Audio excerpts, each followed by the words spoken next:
Sin City. Saturday night. Fight night.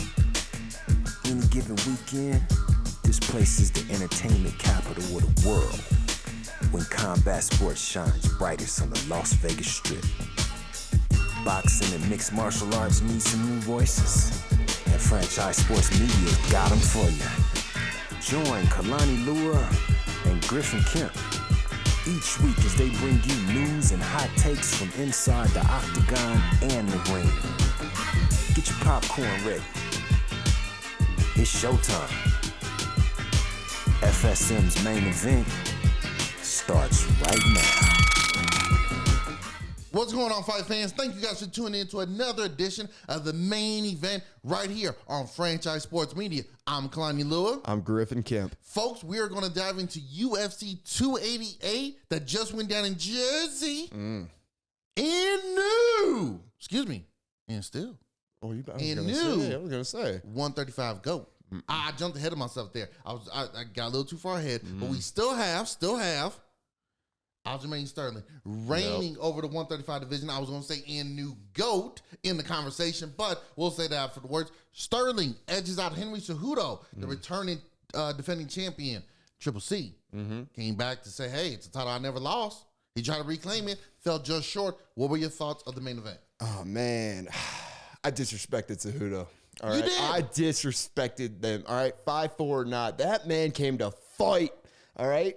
That boy came out of 3-year retirement.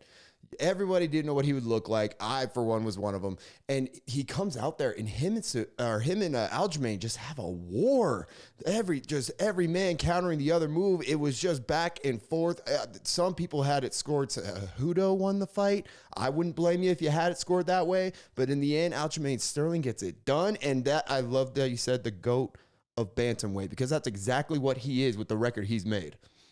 The resume he's put together, we'll dive into that in just a moment. But as somebody on this show stated, because Cejudo has been active in training current champions, Wayne Lee, John Jones, et cetera, I personally did not feel that ring rust would have been an issue for him. Now, it might have been a little bit early on, the nerves, the timing, the distance, but you're absolutely right. It was a back and forth, all 5 rounds. These guys went at. There was no letting up. You couldn't really take off any time. What I really enjoyed seeing was, one, Cejudo, Triple C with the gimmicks and all that. Very cringeworthy, but he leans into it. He leans into it. He does. But he was able to go out there and show people, whether I win or not, I'm a legit MFer at this division. Oh, yes. Aljamain Sterling showing, oh, no. Don't get it twisted. Whether TJ Dillashaw's got a bad shoulder, Peter Yan is a false advertisement for what you guys said he was, or I'm taking on a new cat that's coming up, I am the dude at 135. You all have to get through. Yep. Me, Aljamain Funkmaster Sterling. Like me, love me, hate me, root for me, root against me. It does not matter. I'm the dude. If you want to be the dude, I'm the dude you got to beat. A little bit of Tropic Thunder right there. I'm the dude playing the dude. But I really enjoyed seeing, especially from Aljamain Sterling, we kind of figured when it came to grappling, Aljo, that's some of his bread and butter. Taking on Olympic gold medalists, they both had their moments in the grappling department. Very impressive to see that. Was there anything in the particular bout, like you said, you could see it maybe going for Cejudo. Was there anything in there where maybe you said, clearly, that round was for this fighter? I mean, obviously, yeah, the fifth round. The fifth round, after it kind of seemed Cejudo and Aljamain were, they both felt Aljamain was probably up on the scorecards, which he ended up being up. The fifth round was definitely Cejudo's, and Aljamain, mostly because Aljamain was kind of dancing around. It seemed like he was trying to avoid the damage, just get the fight over with. He knew he was in there with a freaking 5'4" little monster, and so he just tried to avoid it at all costs. But still, in the end, one of the judges scored that round for Aljamain, and it's just the scoring. We could go talk all day about scoring in the UFC, but I mean, whether or not you had Cejudo winning or Aljamain winning, that was a real treat. That was a real freaking treat for all of us to watch, and especially now, I think the one thing that fight really brought the attention to the UFC community is bantamweight might be the most interesting division in the entire UFC right now. I don't know if it's the most interesting, but it's right in the conversation. It's got to be in the conversation. It's right there in the conversation because after the match, what did Aljo do? He called out who was in attendance. Sean O'Malley. Sean O'Malley, who was wearing the Michael Jackson Thriller jacket. Respect. He gets in there. I know Dana said he didn't like it, but at the same time, here's where I look. You don't like it, but it is good advertising. 2, when he came in, you guys should have escorted him around a little bit, because when he comes in, he's walking up right behind Sterling. Sterling necessarily doesn't see him. He's walking up, so the tension is already right there. You know, generally when they do that, the champion's on one side, the guy comes in from the other angle. It's easy to get the officials in between them. This one, having O'Malley walk up right behind Sterling, you knew there was going to be heated tension right away. But you notice, no punches, no slaps, no pushes, a lot of jawing, which I don't feel like it's okay if we're jawing at each other. Neither one of us are showing aggression. I get it. Cool the fire off before it gets any hotter. But I feel like, hey, this right here is the free publicity you want for this upcoming showdown between O'Malley and Sterling. Yeah. I mean, I think Dana and the UFC, they see 2 fighters in Aljamain Sterling and Sugar Sean O'Malley, and they know, like, listen, bantamweight, you boys are about to go for another title shot. Aljamain, we know how much it means to you. Sean O'Malley, we obviously know what it means to you, being the guy we're trying to bring up as like one of the next big stars in the UFC. So I don't think they're really worried about tension and really like something breaking out badly. But I mean, I think the worst thing that happened was Merab took his jacket. So funny. Merab is so freaking funny. I love him for that. I'm gonna tell you what. I was on the opposite side. You hated it. No. I thought that right there, that's some horse shit. Horse shit? Because O'Malley was taking off his jacket and he's giving off to the officials. I'm not taking my eye off He hit it my straight opponent. to Merab. No, but listen to what I'm saying. I'm not taking my eye off my opponent. So I don't really see who I'm handing the jacket to. You had the referee that was standing right there. You had other corner people as well. So I'm just taking it off like, yeah, okay, what's going on? I'm right here. Let's talk here. Cut that weight. So as I hand it off, I really don't see who grabs it. Mahab knows, hey, this is the guy that's about to fight my guy, but I'm going to throw the jacket on. Now, okay, he jumped on a cage, cheering, cool. But then he should have been like this, hey, man, I did take the jacket knowing you didn't know who it was. Here you go. But no, when O'Malley says something and his guy says, hey, that's not your jacket. Oh, what's going on? You know damn well what's going on, sucker. Don't sit here and try to make it a show. And when you get called out for it, play the, I don't know what happened. What are you talking about? It's not that serious. Yes, it is. You just like if Aljamain Sterling took off his chain and Sean O'Malley's guy took his chain, put it on, and walked around with it, well, what would it be then? They'd be asking for a slice of pizza and out there. Hey, we're from Brooklyn, we're from New York. This isn't how you do things in Long Island. No, don't do that nonsense, because to me, that part, I was like, O'Malley should go over there and deck his ass right now. It is what it is. I mean, that's his boy. Merab rocks with Aljamain hard. I mean, he's not even trying to go for a title until Aljamain leaves the division. They're boys like that. So, I mean, you're going to get that. But, you're going to support your guy. Merab did it in that fashion. There was a lot worse ways for guys to support their boys than that, than taking the jacket. Okay, I'll give that. I think Sugar Sean acted appropriately. He didn't let him punk him, right? No. The worst thing he could have done was just look at him, laugh, and just let him have it and feel like, oh, it's fine. He's just having fun. Like, nah, that's another grown man, despite his height. That's a grown man who took your jacket, your Thriller jacket, and he's trying to disrespect you. So the fact that it didn't escalate past that, that's okay. I'm okay with it. I'm good with everything. I mean, it didn't escalate past that, which is a good thing. But again, when I'm watching it, I'm like, look, I get the stare down, I get the trash talking. But when he handed the jacket off and someone else took it, I said, bro, you wrong for that. Like, in my mind, I'm not trying to sound like the old guy here, but like in my mind, I'm like, I get it, I do. But you wrong for that. Like, it was one of those where it's just like, all right, man, just take the, like, okay, that was cool, that was funny. Take the jacket off and give it to him. So it's going to be an interesting showdown. Sugar Sean O'Malley, potentially future of the division. Yes, sir. On a hot streak. But what did I say when we first started? You want to be the man? You got to beat the man. And who's the man? Aljamain Sterling. To go to the division. Been making it look easy. Easy peasy, beautiful cover girl. I don't know if I'd this say easy. Really? I don't know if that fight with Henry was easy. I mean, maybe that fight wasn't easy, but when you looked at the end, Aljo looked like he just had an intense grappling match. He wasn't lumped up, wasn't bleeding. And granted, it was a very close, tough bout. Cejudo, much respect to you, us. But Sterling, for the most part, okay, so if you said it wasn't easy, that was my only tough one. Every other fight before this, Dillashaw, easy. Jan, easy. Jan, easy. Sandhagen, easy. It don't matter. Rivera, easy. I'm taking them all out. Easy. So I've made everything look easy so far. Now, what the toughest part is, and his biggest opponent, is the weight cutting. So this might be Sterling's last fight at 135. If he's successful, move up to 145, which would be interesting because if he's successful, what do you do with O'Malley then in that division? He just lost, so you're not going to put him and Merab in a title fight then. Do you maybe do Merab Cejudo or have someone waiting in the wings? What do you do? Well, that's why I hope we're in that point of the show where we're talking about what's next for the fighters, because that's exactly what I was going to say is next for Henry. All right, Henry Cejudo. In the end, in the post-fight interview, he's super down. He's talking about maybe this is the last time of y'all will ever see me in this cage, but feeling defeated. But then right after, he sends a call out to Merab, and it got me thinking. I was thinking, you hear a lot of people saying, "Oh, what should Henry Cejudo do?" He obviously is elite. He's obviously able to compete with the best of them right now.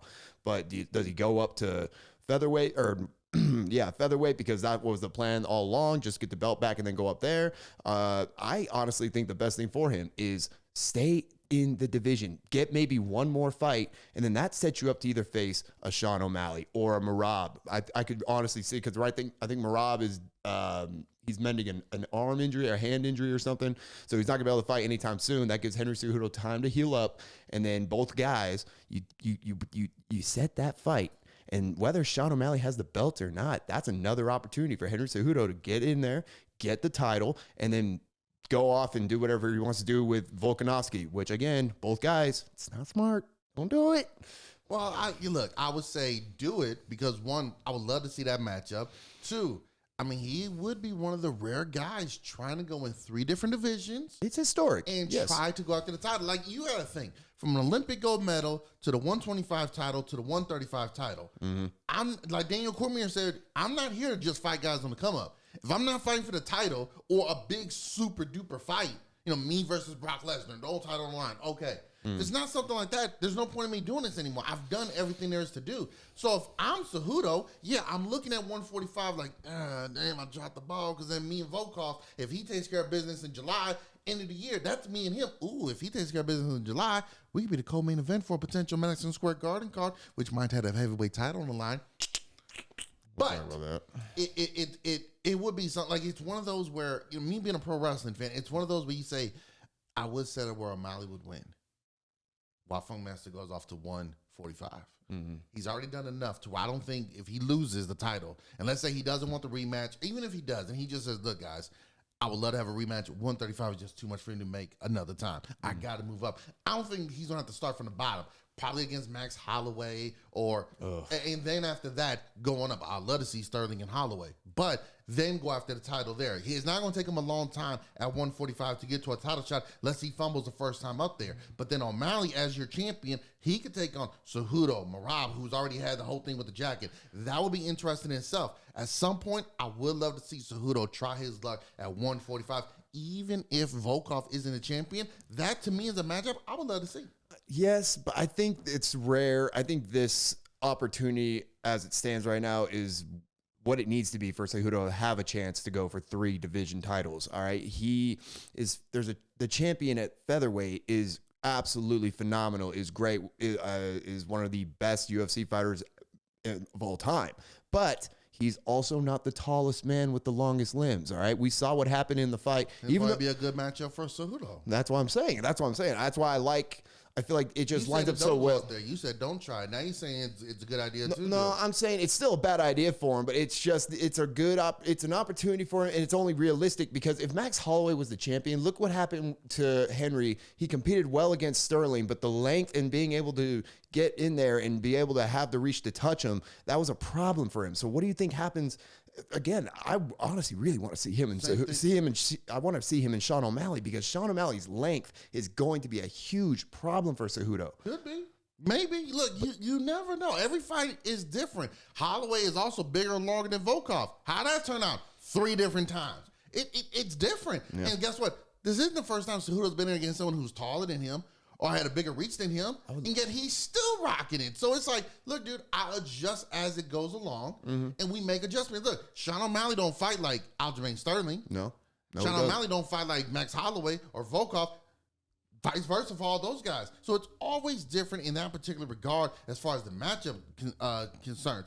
Me, I'm one of those where I feel like you get to a certain point, I get that you want championships. I also just want good fights. That's why I said, whether Volkov is a champion or not, I feel we would personally be robbed if we never saw Cejudo versus Volkov. Brandon Moreno saying, hey, listen, after I take care of my business, International Fight Week, me and Cejudo should fight. Forget about weight classes. Forget about belts. This is Mexican pride right here.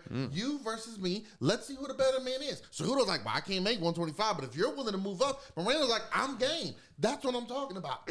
I just want to see matchups. Certain matchups that make a lot of sense, that will be huge. Not, I'm taking on the 7th ring guy or the 9th ring guy. No, I'm no disrespect to those guys, but I'm taking on top tier guys like O'Malley. Even without the title, that's a big fight.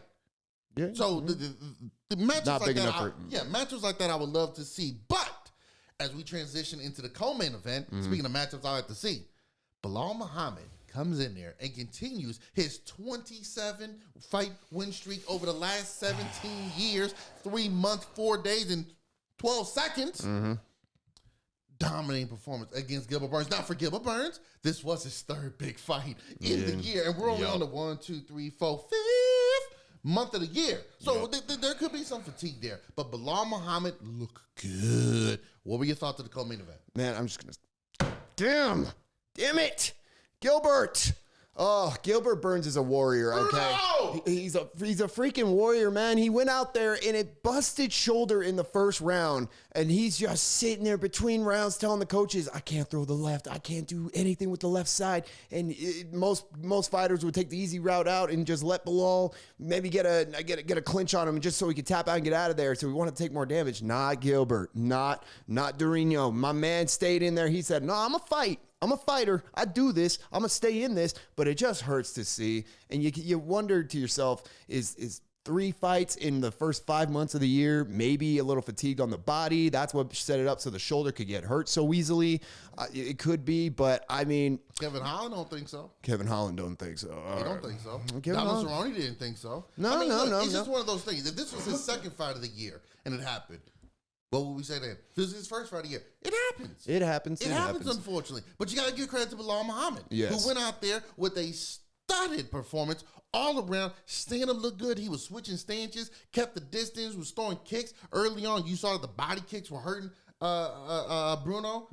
Look, I'm calling him Bruno. Burns. Well, with the fro, he looked like Bruno Mars. But he was hurting Burns. Now, granted, the shoulder injury early on definitely played a part into it. But got to give all the credit in the word of Belal Muhammad. I did say on this show, I did not feel that the level of competition he was beating on this run that he's on was necessarily the top tier guys. Well, he took on one of the top tier guys and made it look easy. So my apologies, Belal. My apologies.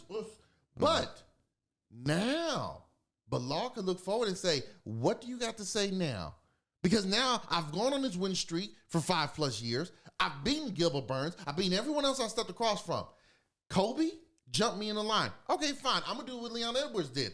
Now I'm going to wait for that fight to finish. Once it does, I'm next. And when it happens, I'm not going to lie, I'm kind of getting those same vibes that I had with Leon Edwards versus Usman. Where in the back of my mind, I'm thinking, Belal might go in there and catch one of these cats, regardless of who it is. I mean, I'm not going to sit here and try to hype up Kobe Covington and Belal Muhammad because there's still a champion with the belt named Leon Edwards who Kobe has to see. All right, these boys all have to see him until somebody takes that belt off him. But I think that Belal Muhammad, I'm not going to try and take anything away from Belal. Like you said, the win streak and then getting the win off of a guy like Gilbert Burns is big, and it absolutely helps his case. I mean, he didn't need to be helped. He's got the title shot. But I would almost, as a fan, I'd want to see him fight one more top name guy. He doesn't need to, obviously. He's got the shot, but he beat a injured Gilbert Burns who was injured in the first round. And whose fault is that? Again, that's part of the fight. If I hit you with a shot early on and it cracks your nose, but you still go on, I shouldn't get credit because, well, he had a broken nose. That's part of the fight game, buddy. Are you going to count on getting the guy injured in the first round every fight you're in? You can't. I count on knocking him out every shot I throw at his ass. That's and if fine. it happens, it happens. If it doesn't, it doesn't. But don't sit here and take credit away from me, Belal Muhammad, if He gets injured early on. That's not my fault. I would just say I would love to see him fight one more guy just so we know that he's really tuned up and ready to go, especially whoever wins that fight with Kobe and Leon. Who else he got to fight? There's nobody else he has to fight. So There's just some people. To fight then? You said you want to see him fight one more. Who's he supposed to fight then? Well, I guess we're going to see him fight either Leon or Kobe in next year probably. Which is what I said. But you want to see him fight another top tier guy. Who you want to fight? It hurts to watch the fact that we just watched Gilbert Burns, both him, Gilbert Burns and Bilal were two welterweight fighters who, after that news broke of Kobe getting the next shot, no matter what, some BS, they both took it into their own hands to make sure, no, look at what a real fighter does when they really want a title shot. And they both did, and especially Gilbert Burns with the 3 fights in 5 months. I think it's just with Bilal, he doesn't have to prove anything. He doesn't need to do any more to get that shot. He's got it. It's just, as for me, I would just like to see maybe even a run back with him and Gilbert, just because it hurts to see Gilbert go down the way he did. But it is what it is. He's got the next title shot. He can sit out. He can rest up and get ready for it. But we'll see. We'll just see. He's won 5 in a row, 9 of the last 10. Damian Maia, beat him. Okay. Stephen Thompson, nice guy, beat him. Older guy. Vazante Luque, beat him. Hey, you put who's in front of me, I beat him. Okay. Sean Brady, beat him. Gilbert Burns, beat him. Leon Edwards, that came at an eye injury. Ooh. So at the same time, hey man, I'm out here ready. So who else am I supposed to fight? Diaz is gone. Yep. Masvidal is gone. Yep. Usman is there, but he just lost the title. So even if Usman won, he lost 2 straight to the champion. You really put Usman back into there. Plus, they're talking about Usman maybe going up to 185 for Hamzat. So who else am I supposed to fight? I'm not asking you to answer. I'm just saying. You say, well, I want to see me one more fight. That means he can do one more. Dude, he's been undefeated for like 12 years now. He's beaten who's been put in front of him. Oh, this guy's older or this guy's got injured. That's not my fault. Because guess what? If Stephen Thompson beat me, oh, the Karate Kid, he still has something. The Wonder Boy still got. If Gilbert Burns beat me with one arm, that just shows you what type of tenacity and determination Gilbert Burns has. He's a warrior. He didn't let the shoulder beat him. In fact, he took it off and he hit him with it. But if I win, you can't use those against me. Oh, he's older and he's injured. That's part of the fight game, buddy. That's part of the fight game. This idea that every time I'm supposed to fight somebody, we only have to be between 26 and 32. Anything before that, I'm too young. Anything after that, I'm too old. Sorry, that's not how it works. So for Bilal Muhammad, yeah, I'm sitting here and I'm waiting to see what happens with Leon Edwards and Kobe Covington. I'm letting him know, Dana White, I'm letting him know right now. I don't give a damn what happens on The Ultimate Fighter. Comes up at the end of the month. I'm next in line for that title shot because by the time they're done, these guys hopefully would have already fought. I get the next shot. We'll see what particularly happens there, but I just don't think Muhammad has anything more to prove. He's done everything needed to be. He's been a good sport about it. Now you sit back, you heal up, you prepare, you get ready, and you go out there and you just wait to see how the chips fall. Now, Griff, we speaking about how the chips fall. Let's transition a little bit. Okay. We're going to take some of the MMA world, but we're going to go into a little bit of boxing. We got a big fight coming up later this year. We do. Jake Paul returns to the ring. Yes, he's taking on one of MMA's legends, fan favorites, the Stockton bad boy himself, Nate Diaz. They just had a press conference. Ariel Helwani was the not navigator. No. I know the word you're thinking. Not the narrator. He was the host. Let's just call it the host. He was the host. Yeah. But he was the host.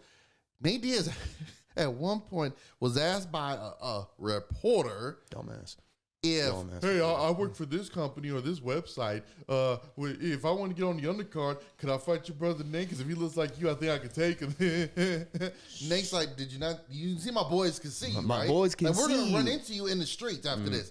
Then he also gets up and he takes a bathroom break, just walks off. Jake's like, where's he going?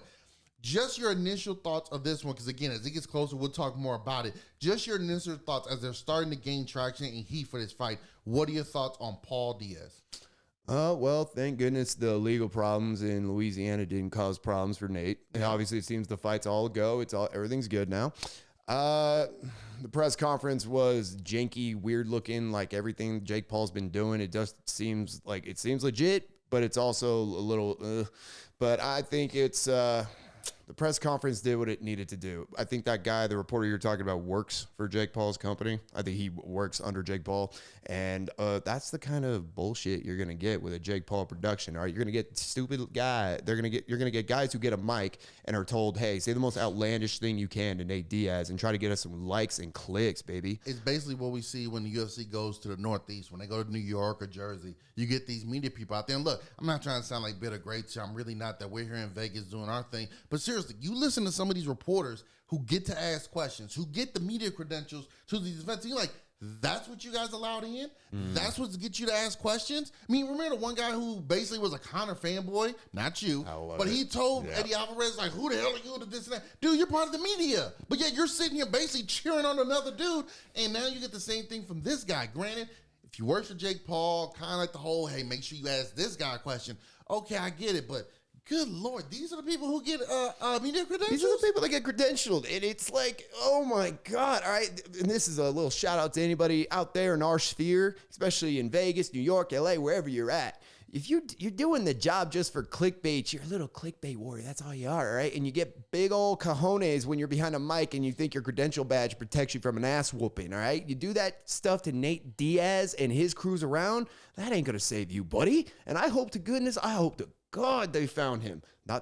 Nothing too serious, but I hope they roughed him up a little. No, but he definitely looked like a reality check came in when they said, my boys can see you, right? And we'll probably run into you in the streets. He definitely looked like he regretted asking that stupid ass question. But nonetheless, it'll be interesting to see how things go. Jake Paul does have Sugar Shane Mosley, former world champion, training him now. He's made some adjustments in his camp.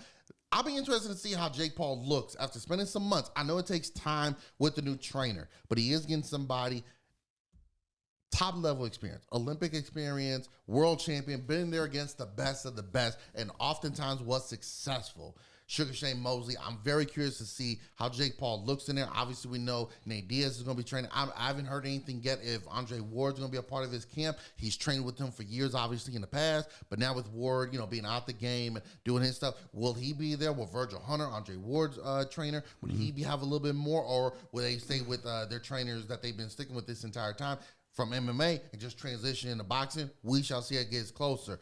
Next week, we are going to talk more about it, but just very quickly, we got another big fight going down to World of Boxing. Yeah, we do. Vasily Lomachenko. Lomo! Taking on Devin Haney. It is going to be live. It's going to be right here in Las Vegas. Yes, sir. Again, we're going to talk about it more next week, but just what are your initial thoughts? Haney, Lomo. We're 1 week away, buddy. Oh, man. Boxing's getting on a hot streak, and I love it, all right? They are giving the fans what we want to see, and I think now with this fight, it has potential, and I'm not saying I got a bet on either fighter, but I will say that's for next week. But it would be kind of cool to see a younger Devin Haney get the victory, setting up maybe a little Grand Prix of just some young, hungry, possibly face of the sport guys having just a tournament going. Who is really the top dog between him, Tank, Shakur Stevenson? Maybe Ryan Garcia gets back in there. Who knows? Yeah. Well, Garcia obviously cutting down. It's a lot for him, but yeah, right now, like you said, it's exciting. We just had Davis Garcia. That was phenomenal. Regardless of how it went, it was a good fight. It was competitive. It got the excitement going. Now you got Haney, Lomachenko. That's going to be exciting. Shakur Stevenson in the wings. He wants Tank Davis. He wants Devin Haney. He wants Lomo. It's going to be a lot of fun going on. We're still waiting to hear if we're going to get Spence Crawford. Apparently, they're both saying we're not accepting any other fights. This is the fight we want. Get her done. Tyson Fury's out there. Deontay Wilder's again back in the training, so we'll see what happens with him. It's a lot of excitement going on in the world of boxing right now. So whether it's YouTube stars taking on MMA guys or the top tier future faces of the sport going at it, boxing, like you said, is giving us what we want, and we love it. We want some more of it. It's a lot of fun. I'm definitely enjoying it. Griff, we're at the end of the show. It's been fun. We got a lot more to talk about. Obviously, next week, we're going to dive into Haney versus Lomachenko. We're going to talk about more MMA news going on. And then, like I said, The Ultimate Fighter. Yeah, baby, it's coming. Starts at the end of the month. It's coming. We get old Gregor back. Gregor's coming. Chandler's coming. It's going to be a good season. You know damn well you ain't cared nothing about Chandler being on the show. I love Michael Chandler. Somebody's got to be there to take those punches. You posted a picture and you cropped the Chandler out the mud like he wasn't on the poster. Don't even start, Griff. But, Griff, you're going to be so unbearable. But we are going to watch and recap the episodes as they go on, as it'll be airing on ESPN. So that'll be... It's going to be fire. It'll be tolerable. Is the word I want to use. It's going to be good. Your boy, actually, McGregor, has a documentary coming out on Netflix. Oh, you know I'm so, McGregor forever, baby. Pretty sure you got it on cue, and you're just going to sit there with butter and popcorn. I'm going to make my girl watch every minute with me. Every minute. I'm pretty sure she's really looking forward to that. Yeah, she is. Yeah. Let's go, baby. Griff, it's been awesome, my man. As always, thank you guys for tuning in to another episode of The Main Event right here on Franchise Sports Media. Be sure to like, share, and subscribe. Tune in for more in the near future. Till next time, fight fans. Peace.